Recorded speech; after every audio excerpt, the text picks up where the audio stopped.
बाबा काय सांगा आज बैठक झाली हद्दवाढी संदर्भात नेमकं काय झालं? नाही, कोल्हापूर महानगरपालिकेची जी निवडणूक 1972ला झाली त्यावेळेपासून आम्ही सर्व पक्षाच्या वतीने वेगवेगळ्या आंदोलन करतोय, हद्दवाढ मागा लावलोय, पण सरकार द्यायला तयार नाही. सरकार देत नाही याचं कारण म्हणजे एकच आहे, जे लोकप्रतिनिधी आजूबाजूला 4-5 या तालुक्यातले आहेत त्यांच्या काहीतरी अडचणी आहेत, त्यामुळे प्रत्येक वेळी त्यांच्या अडचणी सरकार आमच्या पुढं करते की त्या आमदाराची मान्यता घ्या, त्या आमदाराची घ्या. किती वेळा करायचं? आज 53 वर्ष झाले हद्दवाढ मागणी करतोय.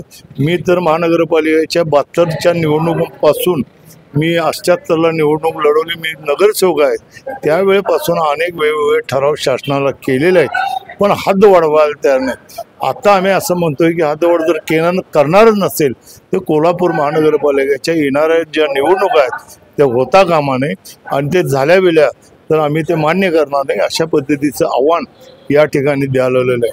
कोल्हापूर जिल्ह्याचे तिन्ही आमदार, तिन्ही खासदार आणि त्याच्या शेजारची असणारी जी गावाचे आता आहेत दक्षिण उत्तर करवीर, या तिन्ही आमदारांना एकत्र भेटून आम्ही एक गाईडलाईन देणार आहे. हे जर हद्दवाढ झाली नाही तर कुठल्याही परिस्थितीत सार्वजनिक कार्यक्रमामध्ये आम्ही त्यांना या ठिकाणी करू देणार नाही, अशा पद्धतीचं आव्हान माझ्या सर्व कृती समितीच्या वतीने या ठिकाणी करायला आहे. आम्ही एक दिशा ठरवणार आहे आणि ती तुम्हा लोकांना इथं बोलवून त्या ठिकाणी सांगणार आहोत की हद्दवाढ होईपर्यंत कुठल्याही पद्धतीचा कोल्हापूरमध्ये विस्तार जो आहे तो यांच्यामुळे खोटाला आलेला आहे असं आम्ही या ठिकाणी सांगणार आहे.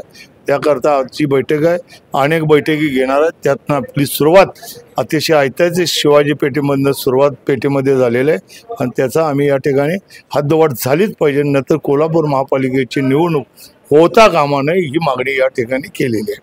खरं जर पाहायला गेलं तर मूलभूत सुविधांसंदर्भात ग्रामीण भागातील जनतेमध्ये कुठेतरी असमज आहे किंवा कोल्हापूर शहरात मूलभूत सुविधा मिळाल्या नाहीत असा समज आहे. आम्हाला काय देणार नेमकं यावर तोडगा कसा? कोल्हापूर महानगरपालिकेमध्ये सगळ्या सुविधा आहेत. आज मला सांगा, शेजारचं कळंबा घ्या, गांधीनगर घ्या, या ठिकाणी वडिंगी घ्या, निवगी घ्या, चिखली घ्या, या शिंगणापूर घ्या, या सगळ्या गावांना कोल्हापूरमध्ये रोज 2 लाख लोक सर्व्हिसला येतात. सर्व सुविधा देतोय, पाणी देतोय, आरोग्य देतोय, स्मशानभूमी देतोय. मग द्यायचं काय ना, सगळं देतोय, पण आपल्या गावामध्ये आपलं अस्तित्व राहण्याकरता ही शहराच्या नावानं ओरडतात आणि काही मिळत नाही म्हणतात.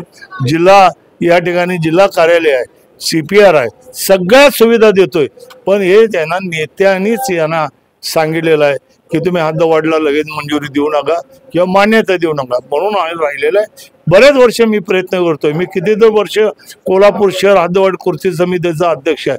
आज 53 वर्ष मागणी करतोय, तो होत नाही. काय याला अर्थ आहे? माझ्या कोल्हापूर महापालिकेची निवडणूक झाली त्यावेळी कोल्हापूर ज्या निवडणुका झाल्या ते मुंबई 1 नंबरला होती, नागपूर 2 नंबरला होतं, पुणे 3 नंबरला होतं, सोलापूर 4 नंबरला होतं, माझं कोल्हापूर 5 नंबरला होतं. आज राज्यामध्ये सगळ्यात हद्दवाढ झाली नसल्यामुळे 14व्या क्रमांकाला गेलं, हे दुर्दैव आहे. आणि म्हणून इथल्या सुद्धा सगळ्या नेत्यांनी त्याचा विचार करावा, ही मागणी मी या ठिकाणी करत आहे. ग्रामीण भागातील नेत्यांची म्हणजे त्या काही ग्रामपंचायतच्या पदाधिकाऱ्यांची चर्चा वगैरे आपल्या समितीची काय झाली आणि तो पुढे होणार आहे? उदाहरणार्थ मला कळंब्याला एका नेत्यांनी पाठवून दिलं, मी गेलो, माझे सगळे कृती समितीची चांगली सामुदायिक बैठक त्या मंडळाच्या मंदिरमध्ये झालं. चांगले 100-500 मंडळी होते सगळे. आमचं सगळं ऐकून घेतल्याने शेवटी आवेवर आले, आमच्या अंगावर आले. आमचं बरं झालं नाही तर आम्ही कपडे वाचून आलो, नाही तर त्या दिवशीच आम्हाला मारलं असतं. आम्ही सांगितलं की संयम ठेवून आम्ही गप्प आलो. हे कुणीतरी आम्हाला सांगितल्याच्या आम्ही गेलेलो नाही तिथं. तो कुणाचा मतदारसंघ आहे तुम्ही ओळखून काढा, आणि त्या पद्धतीनं त्यांना जाब विचारलं. ते नाही म्हणले असं नाही, आपण जाऊन भेटूया. आणि अरे मग तुम्हीच आम्हाला पाठवलं, आम्ही जाऊन आलो. हे सगळं आम्ही तुम्ही म्हणताय तसं करून बसलोय, पण आम्हाला यश आलं नाही. आता शेवटची संधी आहे. टोल कृती समितीला ज्यावेळी आम्ही यश आलं त्यावेळी 800 कोटी रुपये सरकारनं त्यांना भरून दिलं.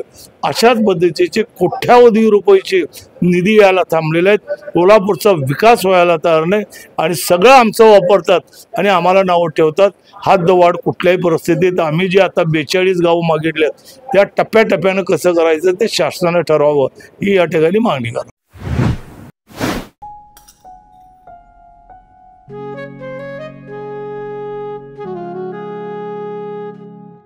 बाबा आज येताना बासुंदी घेऊन या ना. अगं कालच आपण आईचा वाढदिवस होता म्हणून आणली होती ना. ऐकलं, गोकुळची बासुंदी पुन्हा खावीशी वाटतेय. खरं सांगू, मलाही खावीशी वाटतेय. पुन्हा पुन्हा खावीशी वाटणारी गोकुळ बासुंदी.